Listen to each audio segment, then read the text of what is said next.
હું પ્રિયાંશુ વોરા આજે 26 નવેમ્બર 2025 અને આજથી 76 વર્ષ પહેલા એટલે કે 26 નવેમ્બર 1949માં આપણે એટલે કે ભારતના લોકોએ ભારતના બંધારણને સ્વીકાર્યું હતું, અપનાવ્યું હતું. ભારતની લોકશાહી એટલે વિશ્વની સૌથી મોટી લોકશાહી અને ભારતનું બંધારણ એટલે વિશ્વનું સૌથી મોટું હસ્તલિખિત બંધારણ. હસ્તલિખિત એટલે કે હાથથી લખેલું. આપણું બંધારણ છે તે હાથથી લખેલું છે, જેને પ્રિન્ટ કરવામાં નથી આવી, ટાઈપિંગ કરવામાં નથી આવ્યું.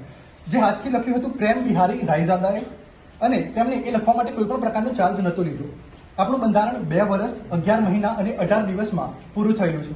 આપણા બંધારણને બનવામાં 64 લાખ રૂપિયાનો ખર્ચો થયેલો હતો. બંધારણ એ કાયદાની કોઈ વ્યાખ્યા નથી અને ના તો કોઈ કાયદાનો પાઠ છે.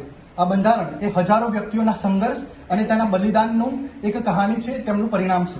ભારતનું બંધારણ જેમાં આપણે આપણા ભૂતકાળને જોઈએ છીએ, જેમાં આપણે આપણા વર્તમાનને સમજીએ છીએ અને જેમાં આપણે આપણા ભવિષ્યની કલ્પના કરીએ છીએ. છેલ્લે જતા હું એક પંક્તિ સાથે વિદાય લઉં છું. કભી ફુર્સત મિલે તો પડના મુझे, કભી ફુર્સત મિલે તો પડના મુझे.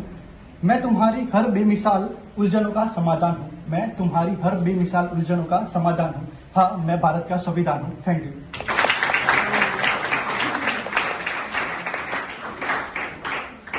બહુ સુંદર રજૂઆત કરી. જોવા જઈએ તો દરેક કન્ટ્રીના પોતપોતાના બંધારણ હશે, પણ સૌથી મોટામાં મોટું બંધારણ હોય તો એક આપણા ભારતનું છે ને એ પણ હસ્તલિખિત હાથ વડે લખેલું બંધારણ છે કે જે આપણા માટે ખૂબ ગર્વની વાત છે. આગળ સ્પીચ લઈને આવી રહ્યા છે મિત્તલ સોલંકી, BLLB સાયન્સ વિદ્યાર્થી.